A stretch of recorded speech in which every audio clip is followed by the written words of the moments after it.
once again, if I can have your attention, please. Thank you all for coming out on a Friday night for our rock star.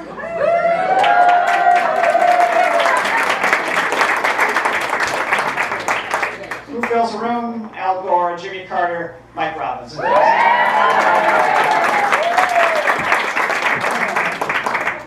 Once again, check your cell phones. I've got a couple of housekeeping things to talk about. Make sure they're on silent or turned off. As always, we thank you for supporting independent bookstores by being here, especially on a lovely Friday night for Mike, and Mike appreciates it too.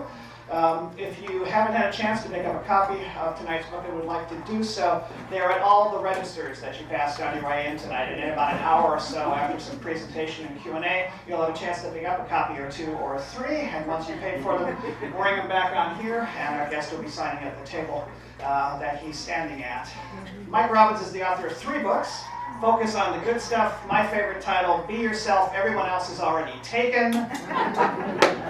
And the brand new book, which he's here to talk about tonight, Nothing Changes Until You Do. He's a sought-after speaker who delivers keynotes and seminars throughout the world, but he lives right here in Marin, in our county, with his wife Michelle and his 2 daughters, Samantha and Rosie. Some of Mike's clients include Google, Wells Fargo, eBay, Gap, Twitter, Charles Schwab, Adobe, your San Francisco Giants, among others. He and his work have been featured in Forbes, Wall Street Journal, as well as on the Oprah Radio Denver and ABC News. He's been a regular contributor to the Huffington Post since 2008, and his previous 2 books have been translated into 14 different languages, including Marin Speak, which you please welcome. Thank you. Appreciate that.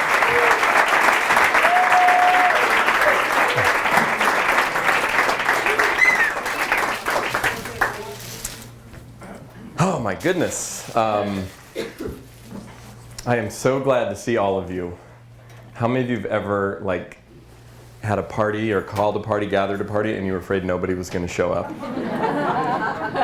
I have been battling this little voice in my head all week, like, no one's going to come, no one's going to come, no one's going to come. So the fact that you're all here makes me feel so good on so many levels, but for that little voice in my head, I just want to tell him to shut up. Because that's really what the book is all about. And now, how many of you have ever heard me tell the story about going to Barnes & Noble to buy a copy of my Be Yourself, Everyone Else is Already Taken book? You heard me tell that story? Okay. Well, okay. The reason I ask is because I'm going to do a little updated version of it, because I have a new update from something that happened earlier this week. So my second book, called Be Yourself, Everyone Else is Already Taken, came out a few years back. We were living in the East Bay at the time. I went to a local Barnes & Noble to see if they had the book. They did. I decided to buy a copy. And when I went to the counter, right, the woman behind the counter says, "Oh, did you see this guy on TV or something?" And her question sort of baffled me, and I said, no, he's a local author. I just want to support him. Right? That's what I said, right? And so anyway, and then the book is about authenticity, and I lied to her, right? The irony of it wasn't lost on me. So I've been telling that story for a number of years about sort of the irony of how difficult and challenging it can be to be authentic, even if you write a book about it, right, as a human being. So literally, this book came out, the official launch date was Tuesday, as many of you know, especially if you get emails from me or your social media with me, you know, right? It was Tuesday. And so we were at home and doing some stuff, and I was in my office, and I say to Michelle, let's go out to lunch. And let's go to the Barnes & Noble in Corte Madera, right? And I posted on Facebook, I said, we're going to go. People have been emailing all day, are you going to go buy your book at the Barnes & Noble? It's like this whole thing. So I outed myself. So right before we walk into the Barnes & Noble, I say to Michelle, okay, here's the deal.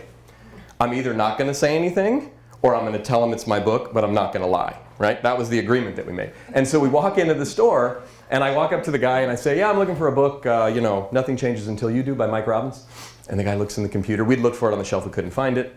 And he looks and he goes, we're supposed to have 10 copies, but for some reason it's not out on the shelf. He said, maybe it's in the back. He said, you know what? I can give you a call when we have them. I said, okay. He said, what's your phone number, right? So I give him my phone number. And Michelle and I are standing there, and I'm sort of looking around and looking away. He says, what's your name? I said, Mike. And he writes it down. He says, what's your last name?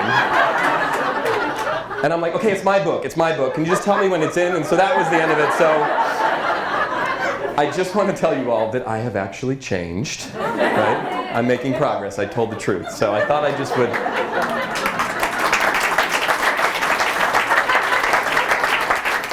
So I'm really happy to be here tonight to talk about this book and to share some of the lessons, some of the insights in it. And what I thought I'd like to do just to start, because really the book has a bunch of different themes, but the core theme of the book is self-compassion. Being kind to ourselves, which for many of us, myself included, can be difficult, can be challenging for sure. So what I'd like for us to do is just turn to someone sitting next to you or behind you, maybe someone you came with, maybe someone you didn't, introduce yourself, and just as a way to get started the conversation about self-compassion, share with your partner though, where's a place in your life, hang on one second, before the introduction, where's a place in your life that you would like to have more compassion for yourself? Where is there some place in your life specifically where you'd like to be a little kinder to yourself? So have that conversation with your partner, and then we'll talk a little bit about it.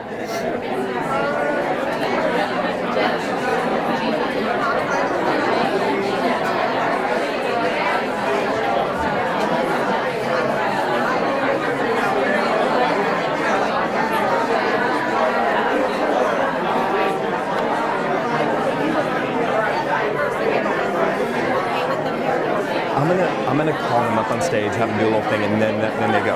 Okay.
I'd love to hear from at least a few of you. Anybody willing to say where's an area in your life where you want to have a little more kindness, a little more compassion for yourself? Yes. In allowing others to love me. In allowing others to love you.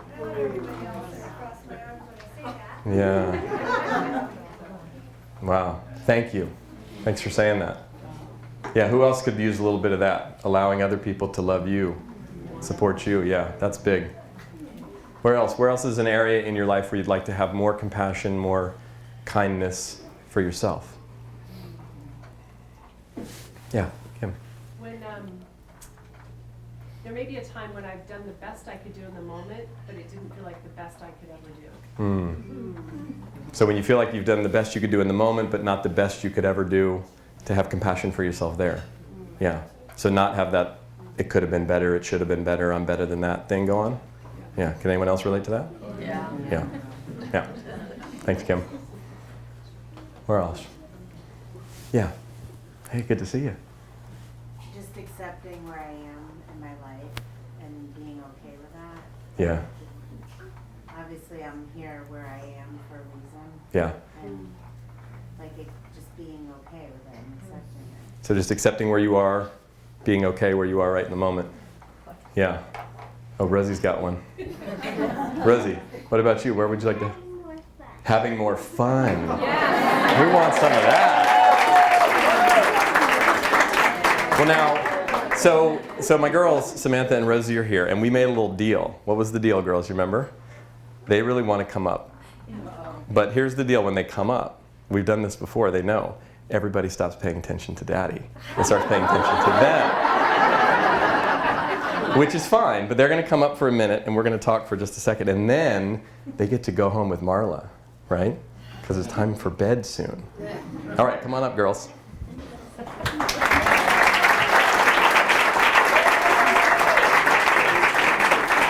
So, is there anything that you wanted to say before we're going to do our little game, right? Did you want to say anything? No. No? No. No, okay. So, there's a game that we play, and I wrote about this in the book, and some of you maybe heard me speak about this a little bit, but it's a game we've been playing for the last couple years, right, girls? And we do this all the time. And here's how it goes, right? What do I ask is, how much does Daddy love you? This much. And how come Daddy loves you that much? Because I'm me. Did you hear that? They said, because I'm me. And here's the deal about that. I just want to say that, and they're here, and I often talk about this when they're not here, but I'll talk about it while they're here, is that I don't even remember when we started playing the game exactly or why. But as soon as we did, I thought, oh, I want to play that game for a long time. And I do it for them because I want them to get that message from me, right? That I love them no matter what. And I do it for myself because I still need that message myself all the time, right? And that's really what self-compassion is about. It's about loving ourselves no matter what. Not just because we do our best or accomplish something, not just because, we get a new job or find a new place to live or someone falls in love with us or whatever the important things in life, but that's not what makes us valuable. So that's the game we play at home, and it's for all of us. Right, girls? So thanks for being here. Can I have a kiss before you go? Mwah. Mwah. Okay. Right. Now you get to go with Marla. Okay?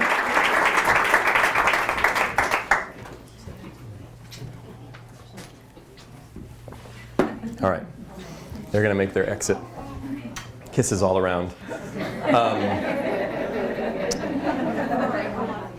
Now, one thing that I neglected to mention, and I want us to all take a moment to welcome, there are people joining us from all over, around the world, on live stream. So everybody wave to the camera over there if you can. Hello!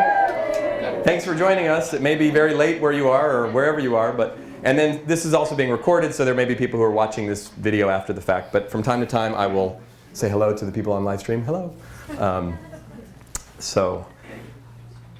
One of the things that I want to do tonight, which I've never done with either of my previous books and all the different book events, is I've never actually read from a book that I've written. And it's interesting, I was thinking about that today, because we had some friends over on Easter, and the books had just come, and we were sitting around just talking to friends, and I passed out the books, and we were all, talking excited, and then my friend Katie, where's Katie? Where are you, Katie? Oh, Katie. She asked me, she said, would you read something from the book? And I was like, no. First I was like, no, I don't want. And as I started to read, that was the first time I've ever read out loud something that I'd written. And the interesting thing, I speak all the time. This is what I do. This is what I love to do. And speaking comes really easy to me. It's really fun, and it's very relational. It's very, it's like people, it's energy. I love that. But writing has always been much more challenging for me. And part of it is just that there's no other person there to engage with, right?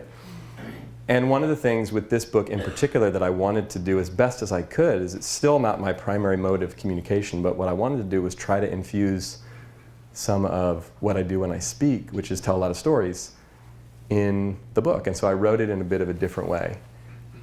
My good friend who also works with me, who's an amazing human being and an amazing editor named Melanie, worked with me on the book, and we talked through every chapter. And then I would send it to her, and she would send it right back to me. So there was that piece of it. And also, people have been telling me to do this for years, and I'd been resisting. I bought Dragon speech recognition software, and I used it. And one of the reasons why I wasn't using it, because it felt like cheating to me. It felt like it wasn't real writing. Like it had to be hard, it had to be difficult, right? And it's like, so anyway, I don't know if any of you have things like that that get in your way, but that's one of the things, right? So with that, I'm gonna read a little bit, and then we can talk a little bit about that. So is that all right with everybody? Yeah. Okay. And this feels exciting and a little nerve-wracking for me to do. But I feel different about this book. I mean, I love all of my books. I just feel there's something that feels really different about this. And I can't quite put my finger on what it is. But it's I wrote it as short essays. So each chapter is an essay. So I'm going to read from one that's called Roll with Life. In March of 2013, I got an offer from Hay House, whom I've been hoping to work with for some time, to publish the book that you're reading right here. I was elated, humbled, and grateful. For the first time in a number of years, I actually felt ready and excited to write a new book. For the past few years, when people would ask me what my next book was going to be about, I would often say, I have a few different ideas, but I'm not 100% sure yet. I do know one thing for sure about my next book. It's going to be an enjoyable experience to write. Putting together each of my first two books was quite stressful for me for different reasons. When I wrote Focus on the Good Stuff, I had a lot of insecurity and fear of the unknown since it was my first time. In addition, we had a new baby at home, so trying to figure out how to write a book, run my business, and be there for Michelle and Samantha all at the same time posed lots of challenges. With Be Yourself, everyone else has already taken. Although I'd written a book before, I had more demands and expectations on my time, and also had a 2-year-old at home and another baby on the way. A busy daddy, pregnant mommy, and a passionate toddler often don't combine to make the most peaceful home environment. On top of this, the manuscript and the new baby were both due at around the same time, so the pressure was on. For this third book, I decided I was going to create a stress-free, drama-free writing experience. My plan was to get started a little bit in the spring, gather notes and ideas, and start putting the outline together. But given the nature of my speaking and travel schedule, I plan to focus most of my attention on writing during the summer. Specifically, I plan to take the month of July off and not schedule any speaking engagements, meetings, or anything else, so that I could fully focus on the book. One of the things I've learned about myself in the past is that if I immerse myself in the process, I can actually write quite a bit in a relatively short amount of time. On the flip side, it's very difficult for me to write just a little bit every day in the midst of my daily life.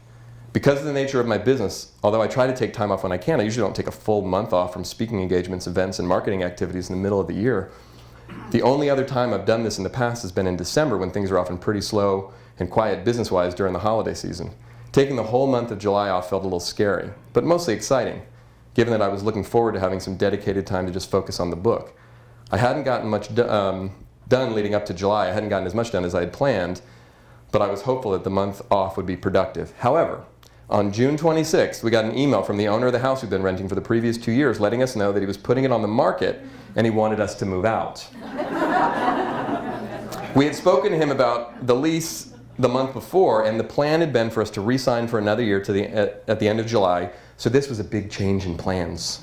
All of a sudden, we had to find a new house, and the month of July that I was planning to use primarily for writing was now going to involve finding a new house, packing, and moving. Yikes.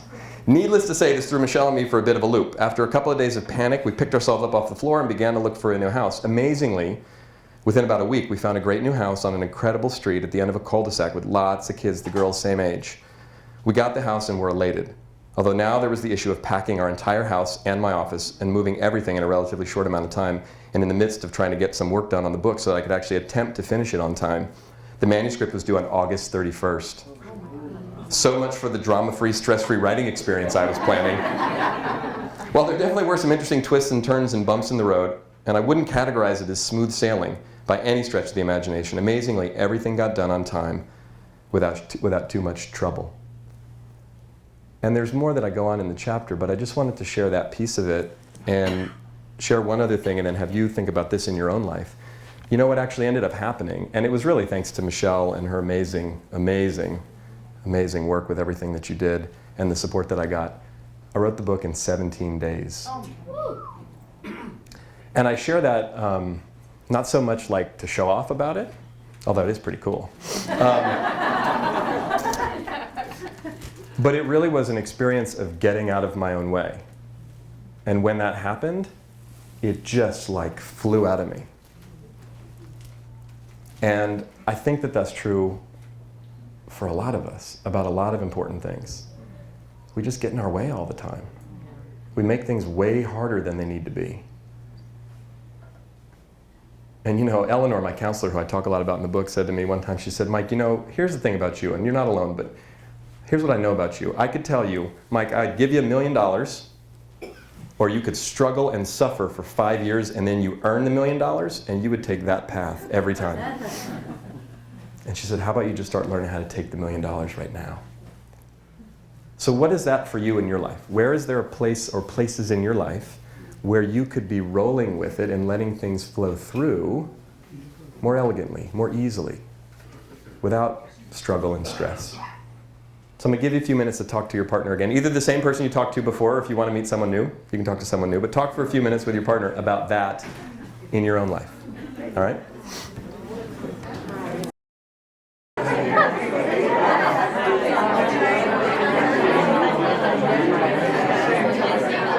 Okay. Go ahead and stop. Go ahead and stop. All right.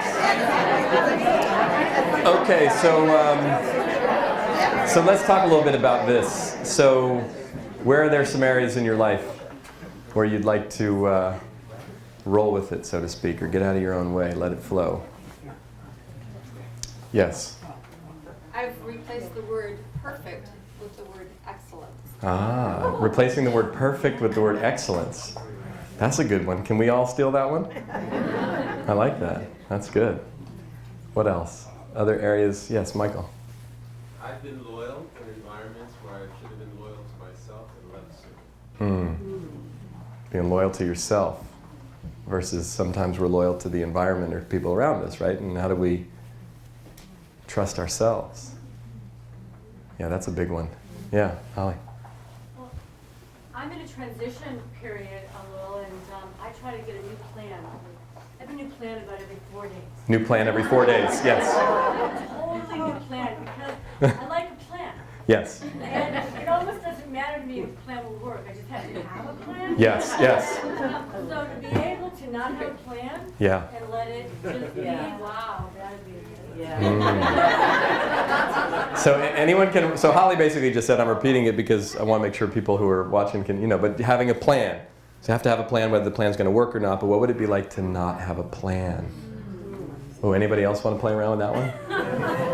I had a session yesterday with Eleanor, my counselor, on the phone, and we were talking, and I was expressing, or I guess it was 2 days ago, I was just, in the midst of the launch week, and I was all excited, and I was feeling disappointed about some things, and she said to me at one point, and one of the big things I've been working on, particularly this year, is around trust. Trusting myself, trusting the process, just trusting, right? Not having to have a plan for everything, not having to control everything. And it's, this has been many years, but in particular, it's really showing up. And then she said this great thing to me, that she said, trusting is very different than testing. She said, Mike, you keep testing things, and then you come back and say, they don't work. But that's not trust. Trust is really trusting. And the way that Eleanor's always described trust to me is that trust is honestly expecting a positive outcome. Not the positive outcome. Not the one that I demand, and if it doesn't happen, I'm going to be mad, right? It's honestly expecting a positive outcome. Not having to control it, not having to manipulate it, not having to micromanage it. Whew. You feel how that feels really different? And it's a practice. So many of these things, they're simple concepts, but they're really practices. It's a practice all the time. Yeah. Well, it reminds me of, I was telling them that I would sometimes look at a project and think, oh, it's going to be hard. And Yeah. so I created an affirmation for myself that says, I'm willing to let it be easy. Yeah. And it's amazing when I have that posted up that says, I'm willing to let it be easy, I go, oh yeah, it can be easy. And it does get easy. Yeah. So you've created that affirmation, I'm willing to let it be easy. Right? Because sometimes with that one, that's a good one. But I know for me, a lot of times, sort of what I was talking about earlier, it's like for a long time, to me, it didn't feel like it counted unless it was hard. It doesn't count if it's easy, right? You can't feel good about it. It doesn't really, oh, well, that was easy, right? And I realized, Michelle and I were talking about this, it was like, what is that? What am I afraid? People are gonna come up, it was so easy for you, and I'm gonna go, no, it was really hard. Let me tell you how much I suffered, right? Like, what is that? You don't get any extra points for suffering, right? Yeah, you do. Yeah. But the thing is that at some level, that stuff's gonna happen anyway. The things are gonna show up in our life that are gonna be opportunities for us to learn, grist for the mill, as we were talking about at dinner, right? There's enough of that already. We don't have to create it on our own. We don't have to put it in there extra and somehow think that, right, that makes us more valuable in some weird way. That it's okay for things to be easy. That's another one. That's part of trusting. Like, what if it were easy? What if we just let it happen? All right? Yeah. Yes, Mike, as a writer, Yes. do you feel sometimes that when you are, whether writing a book or doing a project or something, that actually it comes through you Yes. rather than from you? Yes. And you just have to be listening. Yeah. Do you experience that? Experience it just coming through me versus it, yeah, absolutely. You know, what's interesting about that is I think for all of us, in whatever creative process, you know, for the longest time I never really thought of myself as a creative person. Like, I don't paint, I don't sing, right? But over starting to embrace, we're all creators. We're creating all the time. We create in different ways. But do we allow things to come through? And I remember when I was writing Be Yourself, Everyone Else Has Already Taken about 6 years ago, summer of 2008, I was up in Sea Ranch, and I was going on a walk, and I was listening to Eckhart Tolle at the time. And Eckhart, at the time, was doing that class with Oprah on the internet that they're now playing on OWN again, which is great, all about his book, A New Earth. And he was talking about his process for writing The Power of Now. And he said in his very Eckhart Tolle, just unbelievably, like, is that guy like really a human being kind of way? You know what I mean? Like, I don't even know. He's amazing. I've seen him speak. He's like just mesmerizing. It's like, but I'm not sure he's, anyway. So, yeah, but he said, I would just get quiet and I would see what wanted to come through. And it was like, it wasn't like a Marin, I'm pretending to be evolved thing. It was like for real. Do you know what I mean? Sorry, we're here in Marin, so I can say that, right? And I live here now, so I can say that. Okay. But it was so interesting because my experience as I was writing Be Yourself, I'm thinking that is not my process at all, right? And what's interesting though with this book, in a little bit of a way, I could start to feel more of that, to let it come through, to really let it come through. You know, one of my favorite TED Talks, absolute favorite TED Talks, is the one that Liz Gilbert gave about 5 years ago. If you guys have not seen that, it's all about creativity. I watched that TED Talk 20 times while I was writing this book. Every time I would get stuck, because it's all about creativity and it's all about letting things come through you. And I'll just tell the story because it's so great. She tells the story of a poet in the talk. And this woman, and this was like this, she heard this story, and the woman at the time was like 90 years old, but she'd been a poet her entire life, and she said that she'd be working in the fields and she'd see the poem. It would literally start coming, like over the hill. And she would see it coming, and she had to run from where she was into the house to get a pencil because the poem was coming. And if she didn't run and catch it, it was going to keep going to find another poet. And she said sometimes she would get there in time and she'd be able to scribe it down before it moved through her, and sometimes she would just catch it and have to pull it backwards. And the poem would come out backwards. And the whole point of Liz Gilbert's talk is that genius lives outside of us. And we've turned it into this ego thing where we call people geniuses, or really we have access to genius and we let it come through us. And if we can get ourselves out of our own way and stop identifying so much, even with the things that we create. That's been one of my practices with this book, and I'm just using it as an example because it's very potent and poignant in my life right now. Like, it's not about me. The things we create, actually, they come through us and then they go out into the world. It's like children. We birth children and then we do whatever we can and then they go out in the world. And like, you know, some of you have grown children. You know they do all kinds of crazy stuff, right? And we all are someone's children, so we all know we all do crazy stuff, right? But can we do that? And can we do that with a sense of mindfulness? Can we do that with a sense of compassion for ourselves, for what we create, and not get so attached to it? You know, and it's really poignant for me to be here tonight, and some of you know this. So tonight, May 9th, is my mom's birthday. Happy birthday, Mom. Yeah. Happy birthday. And so my mom passed away in 2011. And it's, my sister Lori's right here. And So a couple things I want to say about my mom. I'm so happy. I mean, so the backstory is the book was supposed to come out on May 13th. And we had an event scheduled here because I wanted to do the launch event here on May 17th. And then the pub date, the publication day of the book, got moved up a week. And then I was upset, and I was like, no, this isn't going to work. And then I called Book Passage, and I said, here's the deal. I want to do it that week, and I want to do it on May 9th because that's my mom's birthday. And they got right back to me, and they said, no problem. And I said, great, because a couple things about my mom loved books, and she loved this bookstore in particular. Like, she just thought this place was the coolest place ever, right? Yeah. And, you know, we grew up in Oakland, but my mom this was it for her. So the fact that we're here tonight on her birthday, and, you know, one of the things my mom never wrote, but I want to read a chapter, because the first and the last chapter of the book I read about my mom and my experience of all the beautiful things that I learned through the experience of her getting sick and her dying. How many of you have had people close to you die and you've learned an enormous amount through that process? Yeah. You know, I think that the loss of people close to us is what our friend Glennon likes to call brutal. It's brutal and it's beautiful at the same time. There's so much pain oftentimes, so much sadness, but there's so much beauty.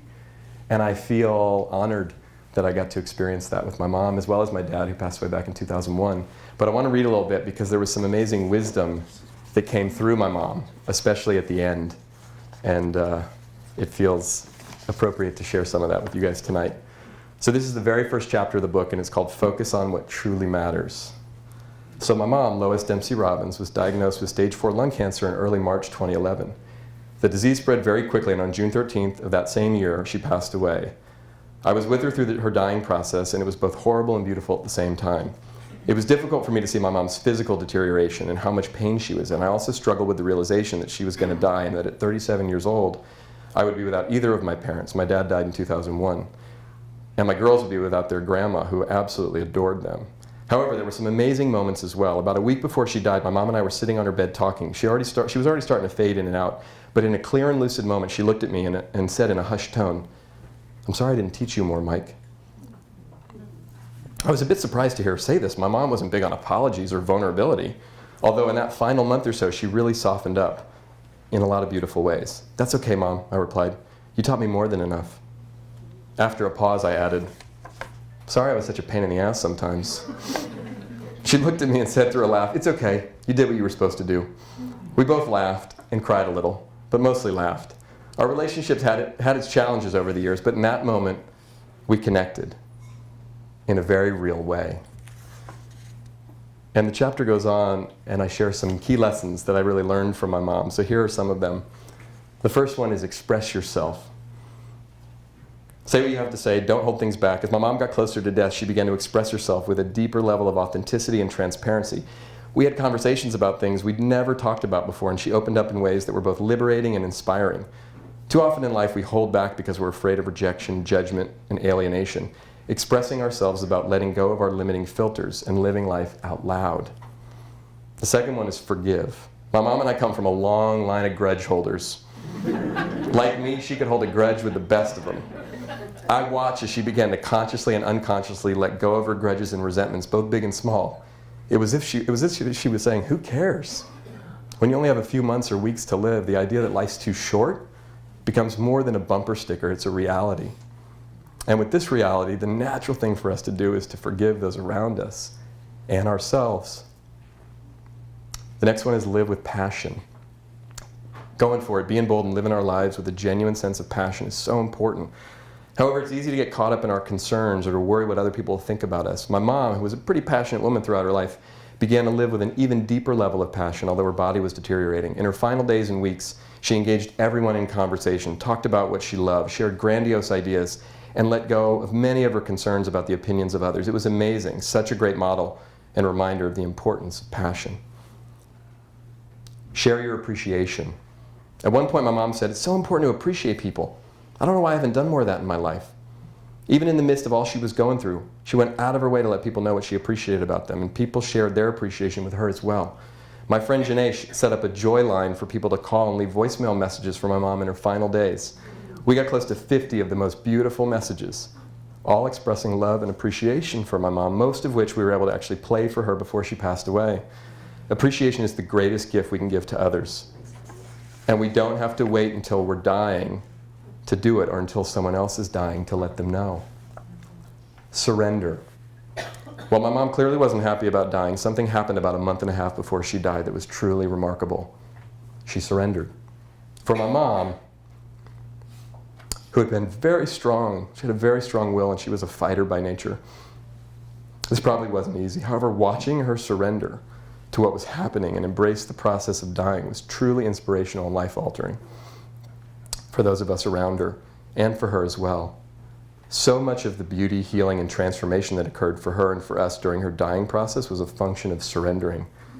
Not giving up, giving in, or selling out, but making peace with what is and choosing to embrace life, and in this case, death, as it shows up. Our ability to surrender in life is directly related to the amount of peace and fulfillment we experience. My mom taught me and all of us that even in the face of death, it's possible to experience joy. What a gift, and a great lesson and legacy to leave behind. We don't have to wait until painful things happen in our lives to wake us up. We can practice observing what we're paying attention to and asking ourselves the simple but important question, does this truly matter? Whew. I just want to give my mom a round of applause.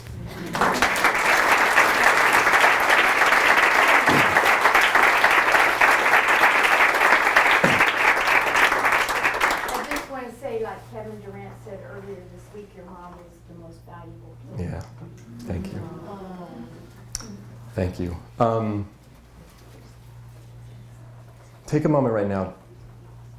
Turn back to your partner and just share whatever you want to share just from what I just read and what we're talking about here. How does this relate to you and to your life?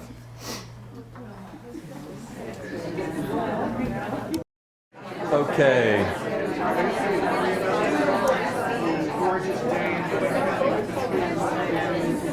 Okay, go ahead and stop. All right.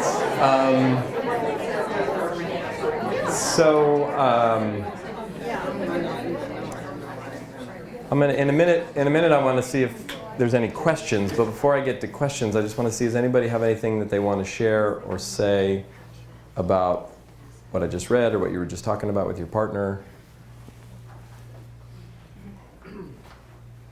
Yeah. Yes. So it's what? Can I do both? Yes, please. So the first part is that I was talking about just checking out, you know, and how much appreciation actually, like if I was fully present to being appreciative of everything, I don't know that I could do that. Right. Like I would just explode. You'd right? explode if you were fully present to everything to appreciate. Yeah. Truly. Yeah. The power in this room alone. Yeah. Really. And then, so then I wanted to ask you, sort of in terms of like being a man, Mm-hmm. right, and writing a book like this, and Yes. being the person that you are. What is it like for you? And you were talking about like channeling through you, right? Yeah. What did you have to be, or what did you have to give up, or who are you now that you're able to be like checked in and tuned in as often as you are, versus checked out, and you know, not to make either one of them wrong, Yeah. just kind of address that. So, wow, okay, so that's a big question, thank you. It's a good thing we've known each other for a long time. Yeah. So the question, just, you know, the kind of what is my practice, or how do I stay checked in more than checked out? I don't know that I do, Jess, quite frankly. And I don't mean that disparagingly. I think it's a practice all the time. You know, and quite frankly, I find it even more challenging than ever these days, with all the information coming at me and us and all the different ways to get distracted. So, you know, I think, and the question about being a man and writing a book like this and expressing myself, I think, you know, one of the things that I do really appreciate about my father and my dad and all of the men, the lineage of men from my family, very expressive, very, very heart-centered. You know, I got a letter from a buddy of mine in college after my dad died, and it blew my mind. Because this guy's dad is super successful, and my dad wasn't that successful, and my parents split up, and my dad suffered from bipolar disorder, and he had a lot of challenges, and there was just I had a lot of embarrassment and a lot of shame around my father specifically, and the relationship with my parents and the whole bit. But my dad used to come to my games at Stanford when I was playing baseball there, and he would come. He'd come down from the city, he'd rent a car because he didn't even own a car. He'd come down, he'd come to games in his little Stanford shirt that was too small for him, and his goofy little hat, and he'd be up there, right? And the thing but my dad would be there, and the letter from my friend was just acknowledging my relationship with my dad, and what he commented on was how my dad and I used to hug each other and we'd kiss each other on the mouth. And he just said, I thought that was weird the first time I saw that. He said, but I really respect that, admire that. And there was a sense of like, wow, I'd lived a lot of my life thinking, I wish my dad were different, right? I wish I had a different dad. I wish I had a good, successful, whatever, fill in the blank. And one of the many gifts that I feel like I got from my father and from the men in my family, both just by the genes and the lineage of it, was an ability to express and emote, and that was okay. And so even though I got the same training that every man in this room got about how to be a man and how to suck it up and how to not express, and I still deal with my version of that, I feel like I saw some models in their own unique ways. And so my job as a man, I feel like, especially with my girls and with my wife, and then as a man out in the world, is to, as best I can, model that. And it's not anything that I usually talk about specifically, but one of my favorite things that happens sometimes when I speak is I'll be speaking at a corporate event or something, and something will happen and some emotion will come up or something. But I'll have one of the guys, one of the very, tough, successful guys in charge, right, will come up to me after and he'll say something, or he'll email me, or he'll say, man, I get scared sometimes too. I don't know what to do about it, or I should probably tell my wife I love her more often. Or, sometimes I'm kind of short with my kids, and I don't like that. And then we have that real connection. And so I think part of it, for all of us, male or female, is just, can we show up in the world with a sense of vulnerability and a sense of openness? Because I find the more that I do it, and look, quite frankly, I wrote a lot of vulnerable stuff in this book, and I had a moment earlier this week as I was flipping back through, I'm like, did I really write that? Oh my God, right? Michelle and I both were reading, we got to make sure we know all these things that people know about us now, right? And she had already vetted it and said it was okay. We'd kind of gone through those, but but it's like, wow. But here's the thing, that when we put ourselves out there, it's not about oh, look at me, let me show you all my wounds, but it's let's live our lives that way so that we're more open-hearted and real. And that's one of the things I have to say about death. Talking about my mom's death, there's something so beautiful about it, because most of the bullshit, pardon my expression, is gone. In the face of that, who cares? All the social norms, all the stuff, all the, it doesn't matter. It just doesn't matter.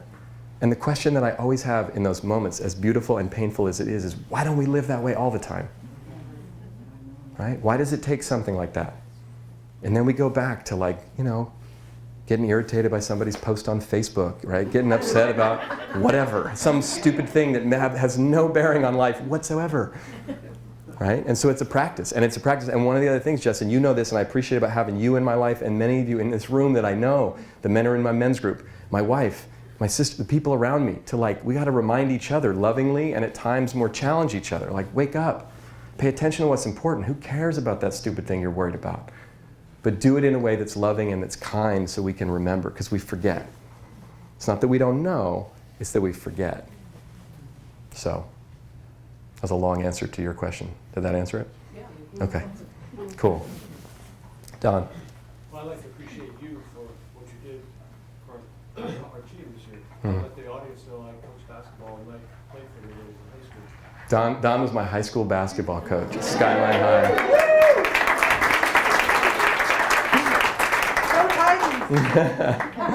Titans. Skyline Titans, yes. He's at St. Joe's now. Oh, I'm sorry.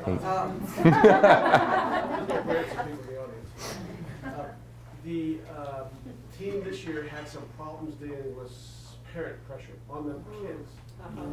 And one of my kids actually took a 10-day hiatus. And the reason why is that we did that, because he's having so much pressure from his dad. And so I brought, Mike was not kind enough to come to my class in the room, and he spoke about pressure, because Mike had pressure when he was a baseball player. And he said, you know what, fellas, the only pressure you receive is the pressure that you take. He said, you take it, you don't have to take that pressure.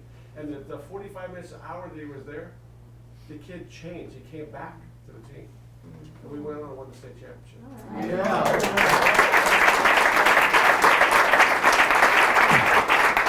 Well, and thank you, Don. Thanks for sharing that. And I want to say two specific things. One about that team, and then one thing about Don. But just so you know, the subtext of this team that just won the state championship, which is a huge deal, right? Huge deal. I mean, imagine being 17, 18 years old. This is like your life, your world. That team 2 years ago lost in the state finals. Last year in the state finals, they were about to win, and literally at the buzzer, the other team threw like a half-court shot, and it went in and they lost. Broke their hearts, right? I mean, that's like the most devastating you can imagine as a high school athlete. They were this close. And these kids got back to the state finals and they won the state championship. And I just think, Don, what's that going to mean for, it's not about winning the state championship, but it's about what does that mean for them in their lives? They can go through and have that heartache and that disappointment and pick themselves up off the floor. I mean, Coach Lippy said to me, literally, at the moment the shot went in last year when they lost, every kid hit the deck and just lost it, right? Because it's like, that doesn't happen. I mean, that's like evil, right? But the thing, it is, but the thing that I want to say about, Don, first of all, it means so much to me that you're here, and there's so many important people to me in this room, but I just think you were my favorite teacher. And I never, you taught leadership, and you coached our team, and I wasn't even a very good basketball player. Basketball wasn't my thing. I was the only white guy on the team. I was the only white guy in the league, right? So, in Oakland, I went to Skyline High School. We would go into the gym, and there would be 3 white people in the gym. Me, Coach Lippy, and my girlfriend, who was a cheerleader, and that was it, right? I mean, it was a pretty intense environment, but I played on that team. I played for you for 1 year, and I learned so many things from you. And one of the things that I learned was about passion and about effort. And you taught us something that I never forgot, and it was like, there was a moment in a game, and Coach Lippy was all about hustle. It was all about hustle. It was all about giving everything you had, everything you had, everything you had. And he would get mad at us, because sometimes if you're dribbling the ball up the court and the ball gets stolen, and the other guy can go and get a breakaway layup or a free shot, right? And he would yell at us if that happened. He wanted us to hustle back no matter what. But you didn't want to hustle back because you already felt bad. You gave up. The guy's going to score. Maybe you'll foul him. And some kids, if they were good enough athletes, they might dunk, and then you get embarrassed in front of everybody in the gym, right? And I'm dribbling the ball up the court, and the kid picks the ball from me, takes it, goes the other way, right? And we're in their gym, and I chase after him, and he dunks. And everybody's yelling at me, and I'm embarrassed. And Coach Lippy's over there cheering, like super loud. And he talked about it in the huddle, and he talked about it at practice. Did you see what Robbins did? Did you see that? And it taught me something. It was about my ego didn't want to do that. I didn't want to fail. That felt terrible. And at 17 years old, that's like the worst thing that can happen. But there was a deeper lesson in that about effort and about going for it and about it's okay to make a mistake and it's okay to get, whatever, all of that. And I never forgot that. And that's like one of the most valuable lessons in my life, because there's so many times, as a father, and in my work, where it's just like I feel like I just lost the ball and someone just dunked on me, right? And I don't want to run back over there. I want to run the other way, right? But I just think it's such an important lesson, so thank you for teaching that to me. And I really appreciate that about you, and I appreciate having learned that at such a young age. So, yeah.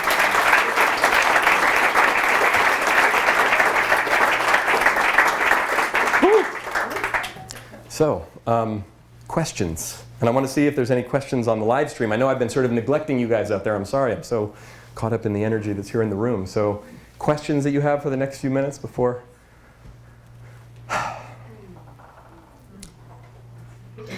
Yes. I was curious if you have a meditation practice and if you stick with that and if that helps your writing process. Yes. So do I have a meditation practice and do I stick with it? I do. I started meditating a long time ago. I was very blessed. There's a man that I met when I was 20 years old named Chris Anderson, who lives right here in Marin, and I wrote about him a bit in the book. I've written about him in every book that I've written. I met him when I was at Stanford College, and he taught me things that I didn't even understand at the time, but blew my mind, about metaphysics, about spirituality, about all kinds of stuff. And so I started at that point meditating. It was definitely not like a Zen sort of Eastern meditation, very different kind of visualization meditation. But for many years, I'm sure some of you can relate to this, I was convinced I was meditating wrong. I didn't know how to do it, it didn't work, I didn't seem all that peaceful and relaxed and enlightened, so I'm like, this doesn't really work, right? But a couple of years ago, actually, when I started working with my counselor, Eleanor, who ironically Chris introduced me to, Eleanor introduced me to a meditation, a very specific technique that I write about in the book, that I've recorded in audio that you can download off my website for free, and I started to use it, recorded it at Karen's studio because people kept asking, I want to hear more about this. But one of the things that Eleanor said to me, and this blew my mind, she said, it's okay to meditate any way you want. I said, you mean like in bed in the morning? And she said, that's fine if that works for you. So that's how I meditate, almost every morning. It's one of my favorite things. I get up, go to the bathroom, whatever, lay back in bed, and I meditate. 5 minutes, 10 minutes, an hour, something, whatever. And it's just, and there's a variety of different visualizations that I go through. Sometimes I listen in audio. But for me, it's one of the most important sacred parts of my day. And I've gotten off my own back about it in the sense of A, I don't have to do it right. B, I don't have to do it every day for any particular amount of time. But I find that I want to do it now. And so much of what I feel like my creativity and some of the abundance that's been flowing into my life and my business in different ways, especially in the last few years, it's not like I do it in order to specifically, and I got to catch myself all the time that it doesn't turn into, because when it actually starts to not feel as good is when I'm like, okay, I'm going to go meditate, and then it's going to all work out, right? And then I'm like mad, right? Then I'm testing again. I'm testing, like the damn meditation didn't work, right? But so yeah, that's a really important part for me, to take time to go in and do that. So thanks for asking. Other questions? Any questions if you're on the live stream, feel free to put a question in on the chat. Yeah. So Diane Lippy asked, I'm currently in a job search, not experiencing much success. How do I turn off my inner voice that tells me I'm not good enough, not smart enough, pretty enough, and I'm never going to find a job? Wow, wait, say that one again? That was a lot. And I've just got a little distracted because I think there's another person in the room named Diane Lippy. So that wasn't you on the live stream, was it? No, it's someone else. What are the odds of that, by the way? Okay. So hi, Diane. We're hearing yes. Diane is asking, I'm currently in a job search, not experiencing much success. Okay. How do I turn off my inner voice that tells me I'm not good enough, smart enough, pretty enough, and I'm never going to find a job? Okay. So the negative voice. How many of you can relate to the negative voice? I'm not good enough. I'm not smart enough. I'm not pretty enough. I'm not enough, fill in the blank, right? Well, the first thing is I think it's important that we have compassion for that. Because what happens, I think, a lot of times, once we realize that, we have that awareness, then we go into this judgment of, that's bad. I shouldn't do that. See, other people don't do that. Then it becomes more evidence for why we're bad. And then it becomes a cycle, right? And the process for change, the very simple process that I try to use for change, is recognize, acknowledge, forgive, change. So we recognize what's going on. What am I doing? Acknowledge the impact. What's the impact on me? Forgive myself for doing it. And then the change kind of happens pretty naturally. But what we tend to do is recognize, acknowledge, punish, and repeat. Right? That's the way that it goes. Instead of, right, so it's about, can we forgive ourselves even for, and the thing about, here's the thing about that little voice, that little critic, that little ego voice in there. So, something else that Eleanor's been teaching me that I really appreciate is about, like, look, there's the child within us, there's the adolescent within us, there's the young adult within us, those younger developmental parts of ourselves that aren't just psychological concepts, they're like living, breathing, real entities that live in us right now. Right now. And so the child is asking the question, am I getting enough? Am I getting enough? So when it's not fair, when you don't feel like I'm getting enough, usually your child's in charge in that moment. The adolescent is asking, am I good enough? I'm not good enough, I'm not pretty enough, I'm not attractive enough, I'm not cool enough, people don't like me enough, I'm not, right? I'm not in the in crowd, that whole thing. Think about it, that's very adolescent. And that's where it's coming from when we think we're not good enough. And the young adult in us is asking, am I doing enough? So am I getting enough? Am I good enough? Am I doing enough? And the adult, the spiritual adult, the wise adult that we are, says yes. Yes, you are. You're getting enough. You're good enough. And you're doing enough. And that's the practice. And think of it like this, like a bus, like the bus of your life. We all have a bus, and there's a lot of people on the bus. It's not just us. There's a lot of aspects of ourselves on that bus, and the question we got to ask is, who's driving? Right? And when we give the keys to that 7-year-old, we're in trouble. Even and especially probably that 15 or 16-year-old. And even if we hand it to the 22-year-old, that aspect of ourselves, unless we happen to be 22, can't live our lives the way we want to. So, yeah. Are there any other questions in the room before there's one on the live? Yes. Have you ever felt paralyzed by the fear of making a mistake? Have I ever felt paralyzed by the fear of making a mistake? Yes. Yeah, absolutely. Absolutely, all the time. And I think, one of the things about fear, I think fear gets kind of a bad rap. It's an emotion. It's a really beautiful, powerful emotion. And we don't give ourselves permission to really feel it. And the thing is, look, there's a difference between feeling an emotion and being an emotion. So we give ourselves permission to feel scared. Feeling scared is a very natural human emotion. It's what happens, right, in life. It's one of the many. And when we mute certain emotions, you can't say, I'm not going to feel scared, I'm not going to feel angry, I'm not going to feel sad, I'm just going to feel joy and grateful and love, and right? It doesn't work that way. They're holistic. But we have this hierarchy that we give them, but if you start to mute the fear, it mutes everything else. And then we start doing weird things to try to avoid it. So part of the process, I know for me when I get scared, one of the most important things for me, especially how verbal I am, is that I talk about it. I go find people who I can talk to about it, get it out of my head, and then start to feel it, move it out of my body, so I realize, oh, it's just a story I keep running, and then I keep scaring myself more with the story, right? And then we keep perpetuating it. Instead of, again, just allowing ourselves. There's another meditation in the book where I talk about feeling powerless. So allowing yourself to feel powerless, but just because you feel powerless doesn't mean you are powerless. Powerlessness, if you actually embrace it and let it move through you, is a beautiful emotion. It can actually give you, ironically, a lot of power. Feeling your fear, if you authentically feel it and express it, gives you an enormous amount of confidence. Think about things you've done in your life when you're scared, and then you go do it anyway. How much confidence do you have on the other side of that? You're like, I can do anything. But if we then avoid it because it doesn't feel good or we're scared, right? It's like what Brene Brown says.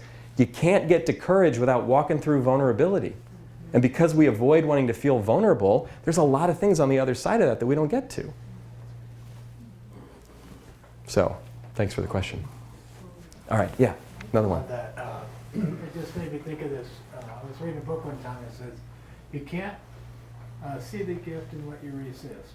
Mm-hmm. And fear is just resistance. Resistance is just fear. Yes. And so many times I've been faced with stuff and procrastinating about doing it and going because I'm in fear. Yes. And then once I did it, I go, man, why did I wait so long to do this? Because there was something beautiful on the other side.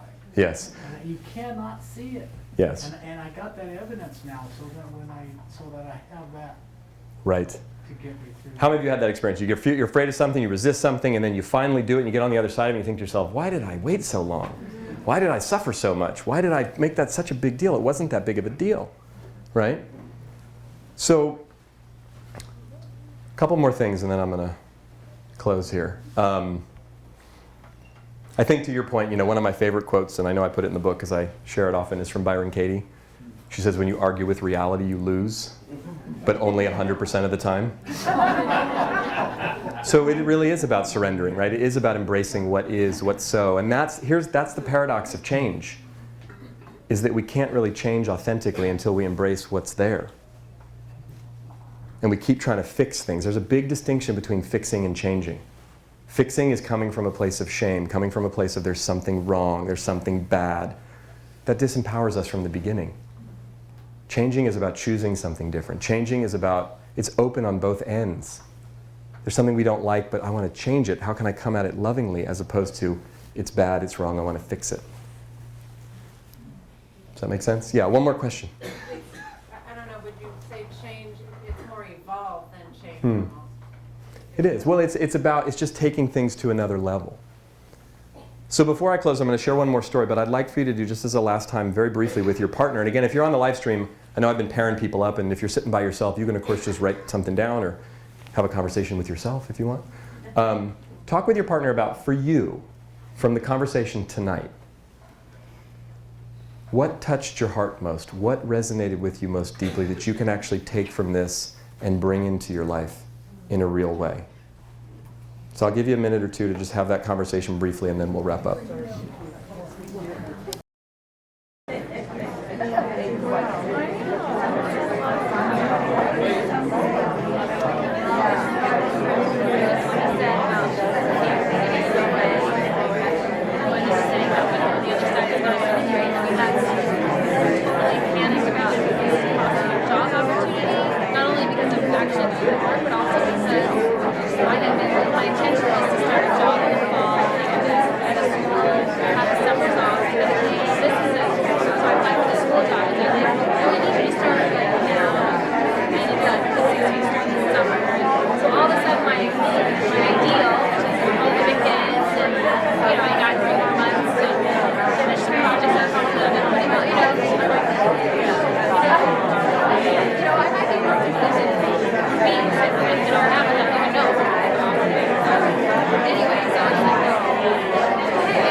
Go ahead and stop.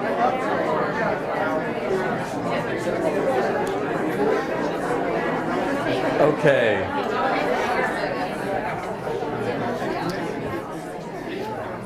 All right.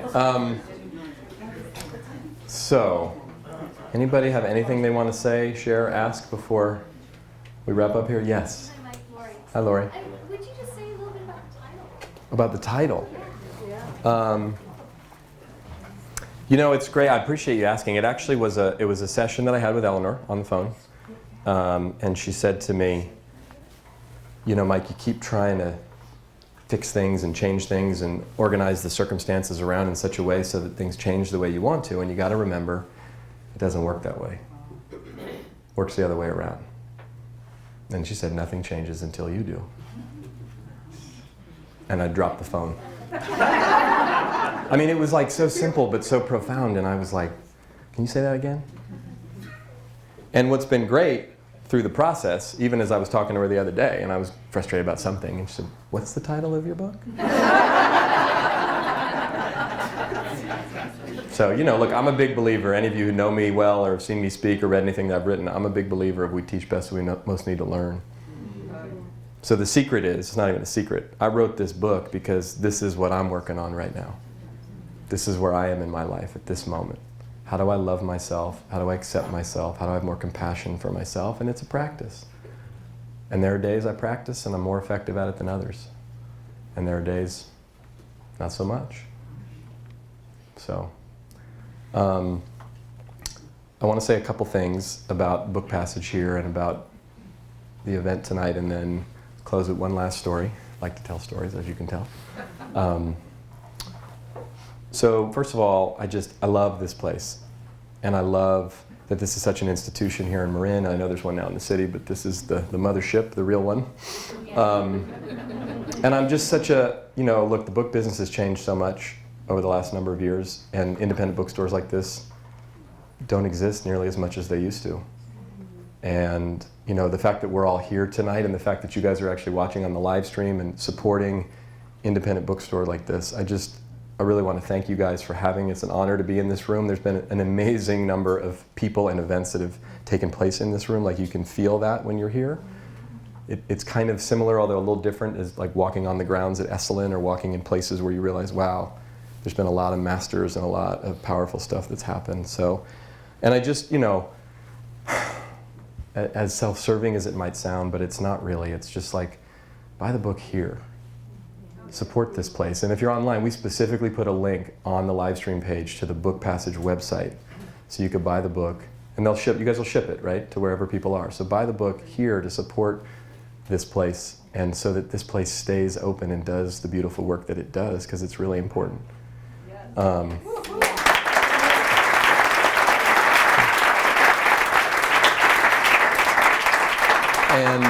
And I want, there's food back there. There's an amazing cake that Michelle got. Did you guys see that cake? Are you kidding me with the cake?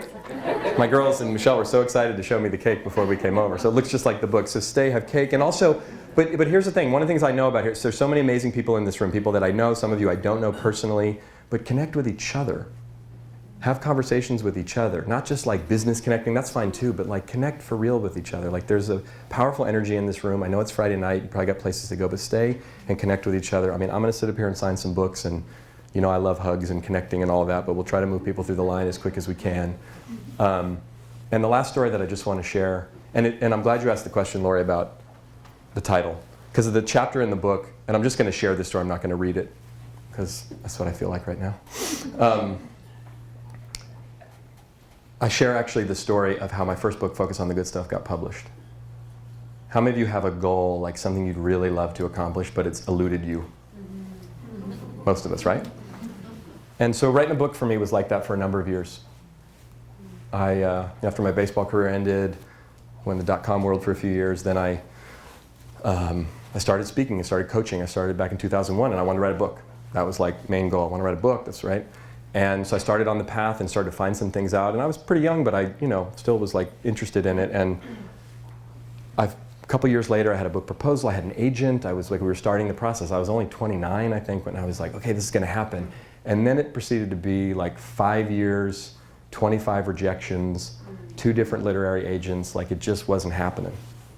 And I was despondent about it, pretending like I was fine, but I was just like, oh, what do I got to do? This is like, right? So my second agent had sent the book out to a whole bunch of different publishers. The first agent got rejected by 17. The second one, she sent it out one at a time, and we kept getting the rejections. We'd wait a couple weeks, rejection. Wait a couple weeks, rejection. The other one, they'd send them out all at the same time, and we get all the rejections at once. At least that was like ripping the Band-Aid off, right? But so after now number 7 of the rejections with agent number 2, this is now 25 rejections over all these years. She says to me on the phone, listen, Mike, you're a nice guy. This book on appreciation, I know it sounds like a good thing, but I just think it's not going to happen. And I said, okay. She said, I think you got to, no, you got to do something different. You got to, build your platform more. You got to maybe a few more years, maybe a different topic. I don't know. And I said, all right. And Samantha, our 8-year-old who you met earlier, was baby at the time. She'd just been born. And I went to bed that night, but I was pissed. I was mad. I was like mad at my agent. I was mad. I was just mad. I couldn't sleep. And I kind of woke up and went, wait a minute. I'm done asking for permission. I've been waiting. I've been waiting for somebody, my agent, some publisher, someone to tell me you're ready, and I decided, you know what, I'm ready now. So I called her the next day and I said, listen, appreciate your feedback, took it to heart, I've been thinking about it, but I'm ready to write this book. I'll publish it myself if I need to, it's time. And she says to me, okay, hold on, Mike, I understand. She said, listen, let me try. I got 3 more publishers on the list. They were sort of on the, but I'll send it out to them and let's just wait. Okay. She sends it out. All 3 publishers wanted it. The proposal was the same. It literally had hardly changed. I mean, we had edited it and done a few, but it was the same one that had been rejected all those times. The only thing that changed was me. I was ready. Something shifted and I was ready, and then it happened. And in hindsight, and you can see this a lot in your own life and a lot of different things, I look back now and I realize I actually wasn't ready until that moment. And the moment I was ready, and it wasn't about convincing anybody. As Eleanor says to me all the time, if you're trying to prove something, you don't already believe it. Once you actually believe it, the world shifts around you. And so for whatever it is in your life, whatever big goal, whatever big challenge, whatever, all this stuff that we try to do to figure it out, to make it happen, to fix it, all that stuff, a lot of times we keep trying to prove it to ourselves. What we got to do with a lot of love and a lot of empathy and a lot of compassion for ourselves is trust that when we change, the world around us changes. Thank you so much for coming tonight.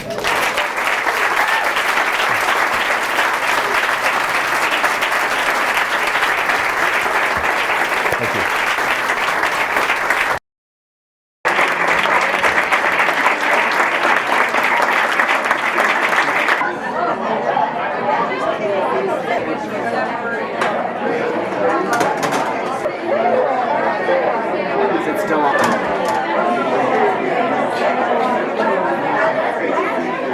Jeff was the one that introduced me to it. And I have the lacrosse team. Okay. And they lost state. Thanks, everybody. I gotta take off, but I just want to say thank you so much.